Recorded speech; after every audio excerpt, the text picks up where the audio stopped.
Napunit na ang jersey ni LeBron James kakabuhat sa Lakers. Pinanggigilan ang ring. Laking hinayang lang ni LBJ sa dulo. Paika-ika na naman kasi si AD. Los Angeles Lakers kontra sa Miami Heat.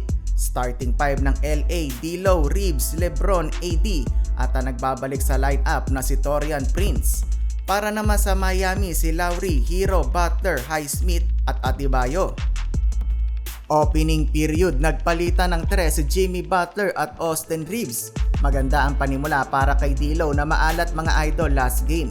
Yun nga lang minama siya ni Adebayo sa paint area. Slam dunk lumambitin pa sa ring. Natawagan tuloy ng technical. Hindi umobra ang floater ni Hero sa depensa ni AD. Bumawi naman si Tyler Hero, tapa lang inabot ni D'Angelo Russell sa fast break. LeBron James and one play nagflex pa ng muscle. Sinundan pa ng classic LeBron fadeaway jumper, bumukaka pa sa ere. Maganda ang pinakita ni Duncan Robinson coming off the bench, 8 points in 5 minutes. Hindi nagmintis mga idol. End ng quarter all 33, leading scorer si LeBron sa Lakers na may 9 na puntos. Second quarter, LeBron James tapa lang inabot kay Thomas Bryant, ang dating player ng Lakers. LBJ parang cheetah kung manakbo ngayong game. Kaliwat kanan ang fast break. Hindi na sumabay si Hero, baka mabalian ang katawan. Austin Reeves coast to coast, iwan ang bantay sa in and out crossover, naka-end one pa. Bumabalik na mga idol ang sigla ni AR-15. Wala nang 3 minuto ang kinakatakot ng Lakers. AD may ininda sa kanyang paa. Napaisip na naman tuloy si LeBron. Buti na lang andyan para sa Lakers si Christian Wood. Reeves putback slam bago matapos ang first half 59-62. 12 points para kay Butler sa unang 2 quarter.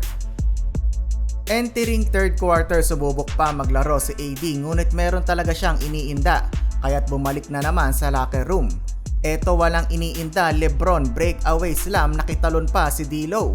Bam Adebayo bully ball kay Reeves sabay pakita ng kanyang tikas. 38 years old LBJ walang slowdown. Full steam na naman sabay one-handed throwdown. Kalabaw lang ang tumatanda. Minalas ang Lakers nung bumalik si AD. Tuwing nagpapahinga si LeBron ay dun lagi lumalayo ang kalaban. Fourth quarter, eto na naman si LeBron James. Gusto na yata wasakin ang ring. Another tomahawk dunk. Midway ng quarter, King James chase down block kay Tyler Hero. Napunit na ang jersey ni LBJ mga idol kakabuhat sa Lakers. Naibaba niya sa isa ang kalamangan ng Miami Heat. Matagal nagpalitan ng mintis ang magkabilang kupunan. Pareho ng pagod ang mga player. Huling 8 segundo, LeBron James inatake ang basket. Na double team kaya pinasa na lang sa open na si Cam Reddish for the win. Hindi lang pumasok. Grabe ang hinayang ni LBJ. Final score 108-107, panalo ang Miami.